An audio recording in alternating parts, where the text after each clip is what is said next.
LWO1 WeatherNet. Liftoff conditions looking pretty good. ESTS is ready for launch. Ignition. Liftoff. Falcon 9 has cleared the tower.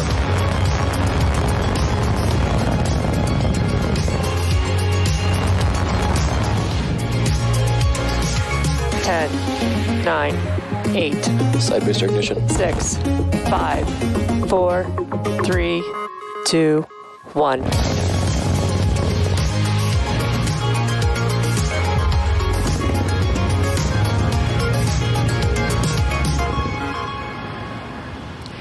Good afternoon. It's Sunday, December 13th, and on your screen is a live view of the Falcon 9 awaiting its 12:30 p.m. Eastern Time launch from Cape Canaveral Space Force Station in Florida.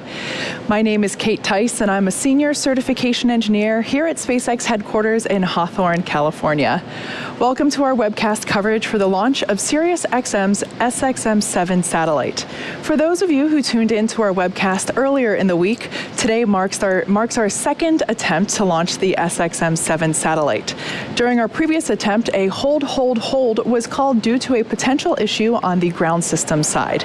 The vehicle and payload remain healthy, and the Falcon 9 team has completed a thorough review, and we are go for today's launch. Now, if you're tuning in for the first time, you may know SiriusXM for its ad-free, curated music channels, or for its use of satellites to provide users with digital audio radio services. Today, to replace existing satellite services, SpaceX will launch the company's next-generation high-power broadcasting satellite, SXM-7. Following today's launch, the SXM-7 payload will join 5 other satellites in SiriusXM's active satellite fleet. After joining the fleet, there's an expectation that the payload will replace the XM-3 satellite to help ensure continuous and reliable delivery of SiriusXM's audio entertainment and data services to consumers in the United States. This effort will also help SiriusXM expand services to consumers in Canada and the Caribbean. Today's launch marks the 25th SpaceX mission of 2020 and the 7th flight for this particular booster, which is always exciting. Let's take a closer look at the vehicle for today's mission. There on your screen, you see our Falcon 9 rocket on the launch pad located in Cape Canaveral, cycling through its launch day processes in preparation for its 12:30 p.m. Eastern liftoff. Falcon 9 is a 2-stage liquid-fueled launch vehicle and stands about 229 feet or 70 meters tall, which is equivalent of about 12 giraffes stacked on top of each other. The bottom 2/3 of the vehicle is what we call the first stage. As I mentioned earlier, it will be taking flight for the 7th time today. The first stage is responsible for accelerating the vehicle all the way to the edge of space, after which it will separate from the second stage, carrying the SXM-7 payload. Once separation is complete, we'll attempt to recover the first stage on our drone ship, which you see right there on your screen. Just read the instructions. It's currently holding position in the Atlantic Ocean a couple hundred miles off the coast of Florida. If we stick the landing today, it will mark our 69th successful booster recovery. After the first and second stage separate, the second stage will ignite its single Merlin vacuum engine, or MVAC engine, to carry the SXM-7 satellite to a highly elliptical orbit. Separation from second stage will occur about 4,000 kilometers above Earth, and then the satellite will perform burns using its own onboard thruster to raise its position to enter a circular medium Earth orbit, or MEO, and reach an apogee of about 20,200 kilometers above Earth. If you look at the top of the Falcon 9 rocket there, you see a nose cone-shaped object. That's the payload fairing. Housed inside is the SXM-7 satellite. The fairing measures 17 feet, or about 5 meters in diameter, and 43 feet, or about 13 meters tall. The payload fairing protects the satellite from aerodynamic heating, loads, and contamination during ascent. Once we get through the Earth's atmosphere and reach the vacuum of space, the payload will no longer need that protection. We'll jettison the fairing halves so we don't have to carry around that extra weight, and the second stage will continue with the satellite to its targeted drop-off orbit. One fairing half used during today's mission is taking its first flight, while the other is being flown for the second time. That particular half previously supported the Anasis 2 mission back in July of this year. Due to upgrades on our recovery vessel, Ms. Chief, we'll instead retrieve one of the fairing halves with our recovery vessel, Go Searcher, and attempt to catch the other using our recovery vessel, Ms. Tree. The large gray structure that you see there next to Falcon 9 is the Transporter Erector, or TE. The TE is used to roll out the Falcon 9 from the hangar to the launch pad and raise it to its vertical launch position. The TE also routes power, fluids, and communication to both the rocket and satellite. Our countdown continues to progress smoothly toward our 12:30 p.m. Eastern Time, so let's take a closer look at today's payload. Weighing in at almost 7,000 kilograms and over 100 feet long when its solar arrays are deployed, the 27-foot-tall SXM-7, built on Maxar's 1300 class platform, is designed to provide service for more than 15 years. This satellite's unique design also features a large unfurlable S-band reflector to broadcast audio and data signals to users on the ground. By joining SiriusXM's already active fleet, the SXM-7 will deliver the highest power density of any commercial satellite on orbit.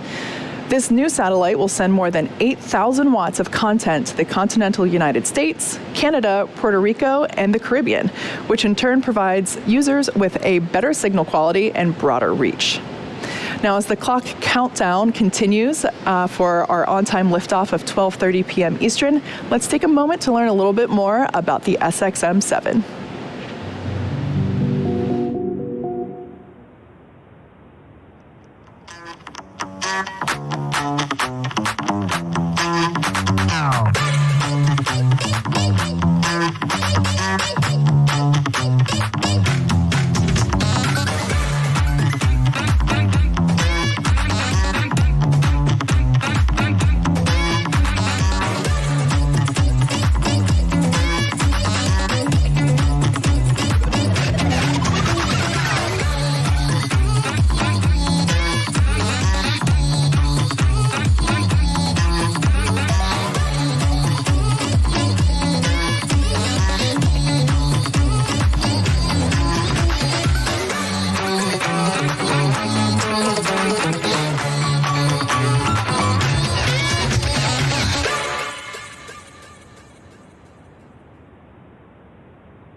Prior to the start of our webcast, our Falcon 9 team performed functional checkouts for the SXM-7 satellite. At T-minus 38 minutes, the team concluded their electronic go, no-go poll and gave the OK to proceed into propellant load and launch. To keep the propellant on both stages of the vehicle cooled as much as possible close to launch, the team at Cape Canaveral began that propellant load at T-minus 35 minutes. Since the second stage Merlin engine is very similar to the first stage engines, both first and second stage engines get to use the same propellant. Our fuel is a refined form of kerosene known as Rocket Propellant 1 or RP1, and our oxidizer is super chilled liquid oxygen, LOX. We chill the liquid oxygen to be as cold as we can get it, which allows us to load more LOX and makes it super dense with oxygen molecules. Both of these things give us better performance with the Merlin engines. This also helps us to avoid the need to continue topping LOX up. This also helps us to avoid needing to top off that liquid oxygen to make up for losses due to boiling. At this point in time, both the first and second stages are fully loaded with RP1. The first stage will be complete. Actually, it looks like we're approaching completion of load of LOX on first stage, and also at this time, liquid oxygen loading is continuing on second stage. The pre-valves between the first stage engines and the propellant tanks are open. At T-minus 7 minutes, we performed what is called engine chill. This is where we cool the turbo pumps in order to avoid thermal shocks when we start those turbo pumps up at T-minus 2 seconds in order to light the Merlin engines. At this point, we're also loading helium into storage vessels on the first and second stages. And you can see on your screen there, the cradle around the fairing has just moved a little bit, retracting and making way for launch. During flight, as I mentioned, we're loading helium into the first and second stages. During flight, we'll pass that cold helium through the heat exchangers on the Merlin engines. The heat of the gas generator exhaust turns that cold helium into hot helium, therefore expanding it. And that expanded helium gas is then used to fill the empty volume in the propellant tanks caused by the engine pumps pulling the propellant out of the stages. And it looks like we had a little bit of retraction there of the strong back. That is essentially just moving back a little bit, about 2 degrees into the pre-launch position, 2 degrees away from the rocket. At liftoff, hydraulics will move that TE into a position 45 degrees away from the rocket.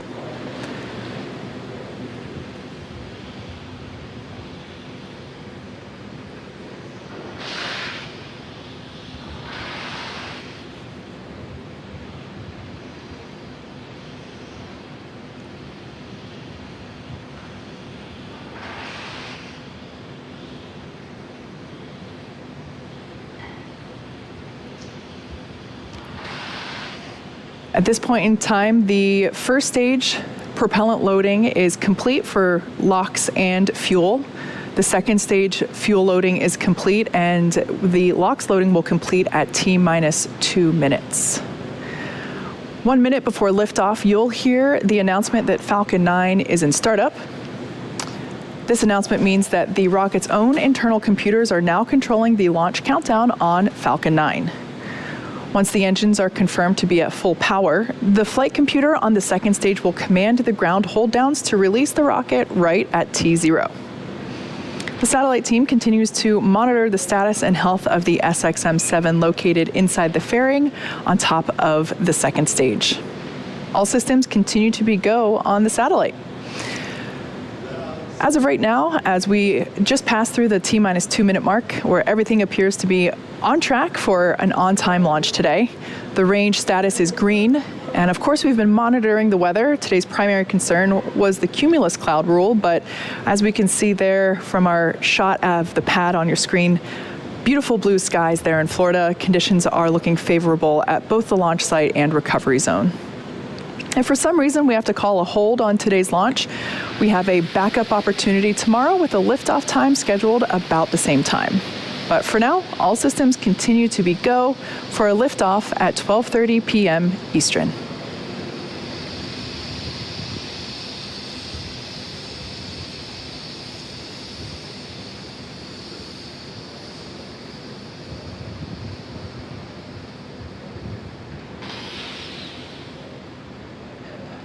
F9's in startup. So there we heard the call out. F9 is in startup, meaning that the flight computers have taken control of the launch countdown for Falcon 9. First and second stages are beginning to pressurize for launch. The white clouds that you see there is LD just... is go for launch. There we heard the final call. LD is go for launch.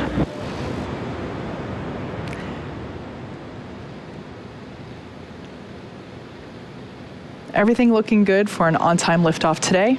Let's listen in on the final seconds of the countdown. T-minus 15 seconds.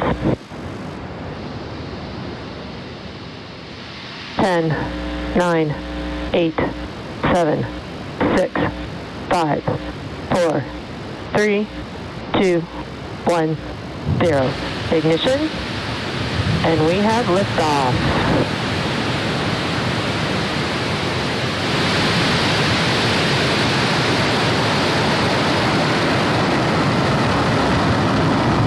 Stage 1 propulsion nominal.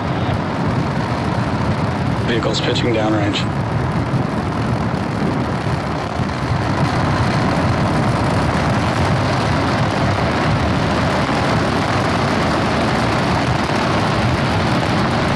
We're now 30 seconds into flight, and Falcon 9 is preparing to pass through max Q, which will happen at T+1 minute and 12 seconds. For those of you that might be unfamiliar with this term, max Q is when the vehicle will experience the greatest amount of dynamic pressure. Call out there that everything is looking nominal for first stage. To prepare for max Q, we throttle the engines down and then back up about 20 seconds later. And this helps ensure that we keep those dynamic pressures below a certain level. Falcon 9 is supersonic. So there we heard the call out that the vehicle is now going faster than the speed of sound.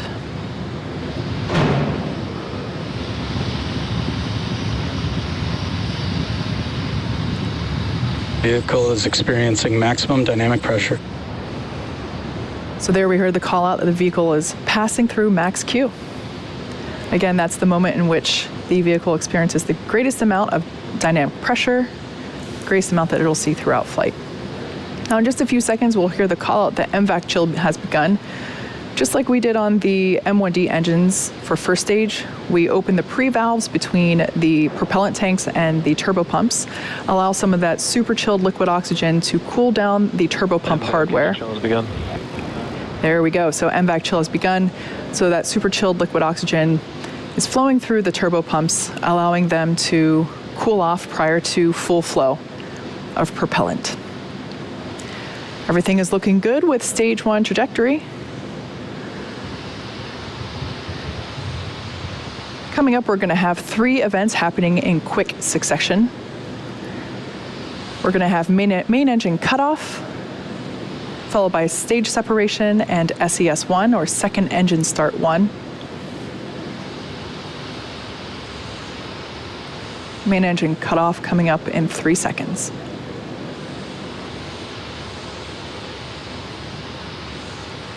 And MECO. Stage separation confirmed. All right, there on your screen we have confirmation of stage separation as well as MVAC ignition. Good, MVAC ignition. Great view there of planet Earth rotating behind the first stage, which is on the left-hand side of your screen, and the second stage on the right-hand side. So on the left-hand side, we can see those grid fins beginning to deploy into the landing position. Those grid fins will be utilized to help steer Falcon 9 for a precise landing on our drone ship, which, like I mentioned earlier, is positioned a couple hundred miles. Nominal trajectory. Nominal trajectory there for Falcon 9. As I said, those grid fins will be utilized to help guide and steer the booster back to the drone ship. Bearing separation confirmed.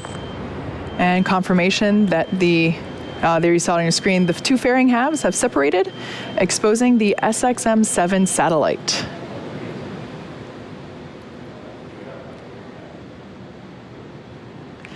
If you look closely, you can actually see the fairing disappearing from view in the background there. Currently at T plus 4 minutes and 3 seconds into flight, and we're performing the first of 2 planned MVAC burns. At stage separation, the first stage's velocity is about 2,200 meters per second, or 5,000 meters per hour. Pretty fast. Once the first and second stages separate, that first stage is actually still moving at such a high velocity that it continues to raise its altitude as it coasts for a couple of minutes prior to starting its downward return back to Earth. Acquisition signal, Bermuda. The next major milestone that we'll be able to see will be that first stage entry burn. For the entry burn, we relight the center engine, which we call E9, and then partway through the transition back through the Earth's atmosphere, we relight 2 more Merlin M1D engines, E1 and E5, to give us a total of 3 M1Ds, helping to slow the vehicle down as it passes back into the Earth's atmosphere. We're expecting that entry burn to begin in about 1 minute.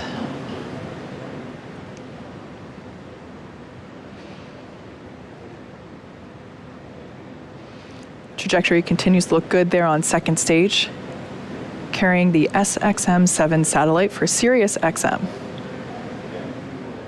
Vehicle is on a nominal trajectory.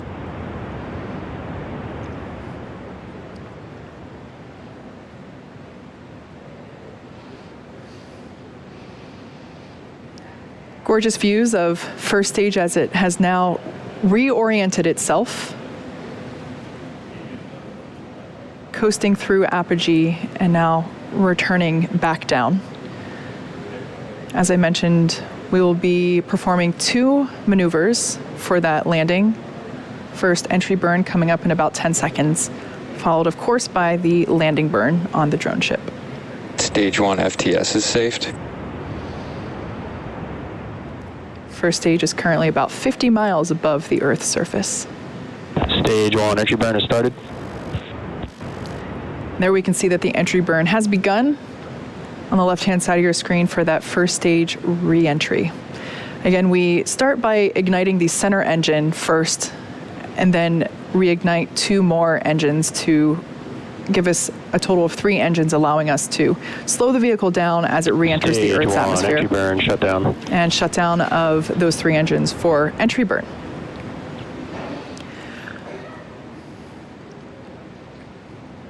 Trajectory continues to look nominal there for second stage on the right-hand side of your screen. I love that view of the MVAC nozzle glowing orange with Earth behind it. Next up, we have a couple of major milestones happening back to back. The start of the landing burn followed immediately by SECO 1, or second engine cutoff 1, on the second stage. SECO is where we shut down that MVAC engine to allow the second stage to coast for a little bit. This event preserves the fuel until we need it for the final burn to take us to our targeted orbit for the SXM-7 satellite. And then about 25 seconds after SECO 1, we'll hopefully have a live view of the first stage touching down. Stage 2 is in terminal guidance. Touching down on our drone ship. Just read the instructions. So we're expecting the landing burn to begin in about 10 seconds and SECO to begin in about 15 seconds. Stage 2 FTS is saved.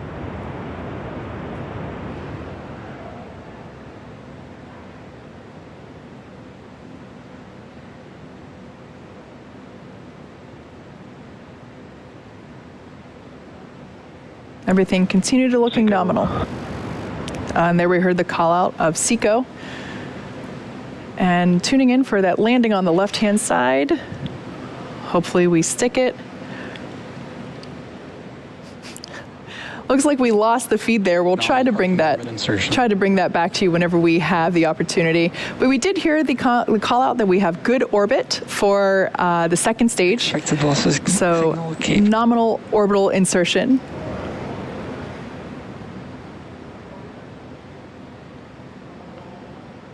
Stage 1 is landed. Landing operators proceed into 11.100 on recovery 1. We did hear the call out there that the first stage has landed. Unfortunately, we weren't able to bring the video of that as it was over the horizon. And there's that view. Once again, this is the 7th flight and therefore the 7th landing of this particular booster, also marking the 69th successful recovery of a Falcon 9 first stage. The second stage vehicle has just entered its first coast phase, which will last about 18 minutes, and we'll light that MVAC engine for a second time shortly thereafter at T plus 26 minutes and 3 seconds. We're going to take a break here, and as always, if you're interested in keeping an eye on that second stage throughout its coast phase, we'll leave you with an animation. See you back here at T plus 25 minutes.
Expected loss of signal, Bermuda.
Acquisition of signal given.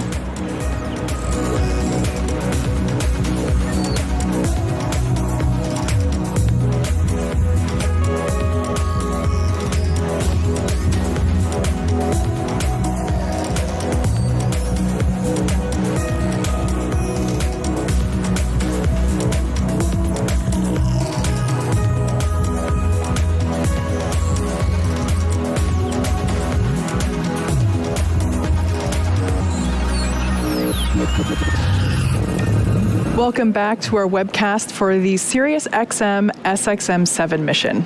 To recap what's happened so far this afternoon, we had a smooth liftoff at 12:30 p.m. Eastern. 2.5 minutes later, our first and second stages successfully separated. The first stage, which made its 7th flight today, landed on our drone ship. Just read the instructions. And the second stage completed its first burn, successfully inserting the SXM-7 and second stage into its planned parking orbit. Right now, we're coming up on the second burn of the upper stage engine here in just a couple of minutes. Currently, the flight computer is commanding the settling thrusters to turn on and off, releasing nitrogen gas that helps lightly push the stage, allowing propellant to stay at the bottom of the tank above the engine, right where we need it.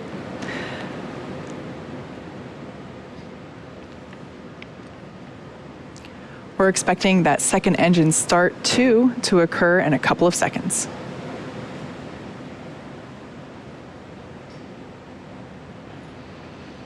And there we can see that MVAC engine has ignited. And the nozzle beginning to turn a lovely orange.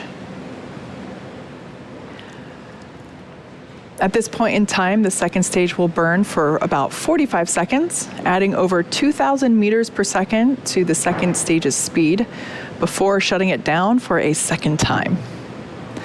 That shutdown event is called SECO 2, or Second Engine Cutoff Number 2.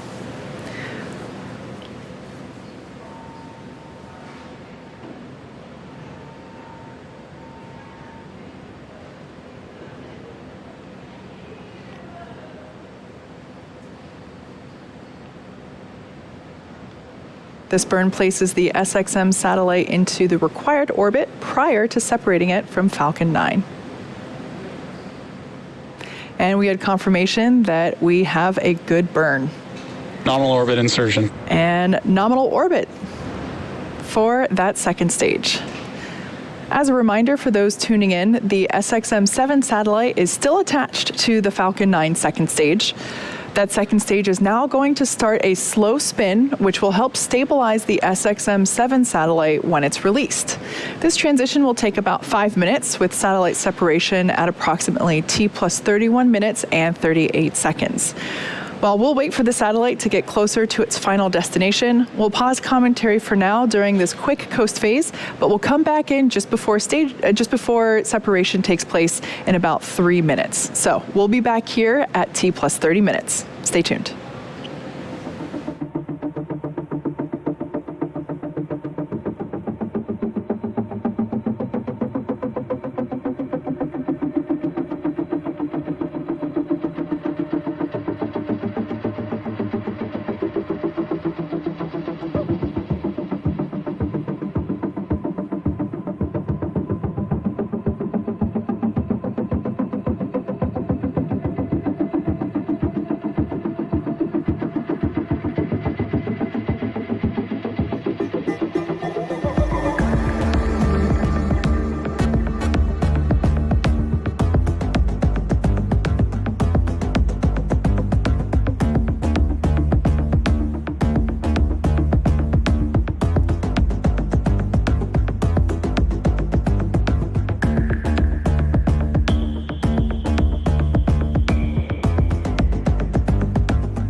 Welcome back to our coverage of the SXM-7 mission for Sirius XM.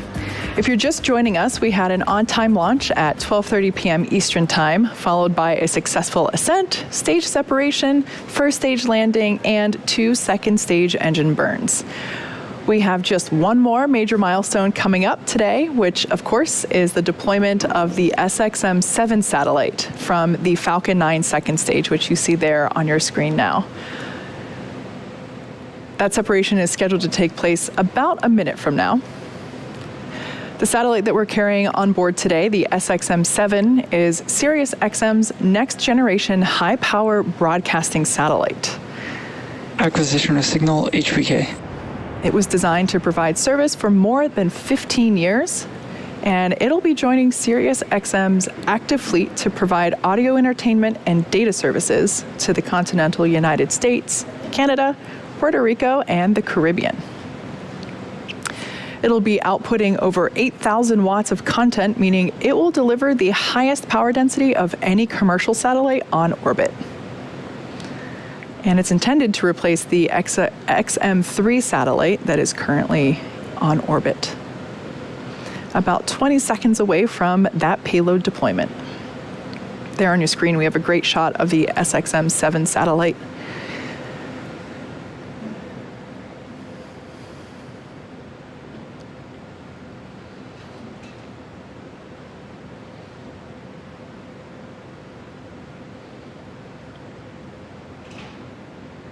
Payload separation confirmed. And there on your screen, we can see that the payload has separated. We've received confirmation of that successful separation of the SXM-7 satellite from our second stage, which will be bringing our webcast today to a close. Thank you to SiriusXM for entrusting us with the SXM-7 satellite. This mission marked the 7th launch and landing for this particular Falcon 9 booster, SpaceX's 69th successful booster landing, and despite a crazy 2020, our 25th launch this year. To the range and FAA, we appreciate having your support for today's mission. And to all of our viewers, as always, thank you for joining us and have a great day.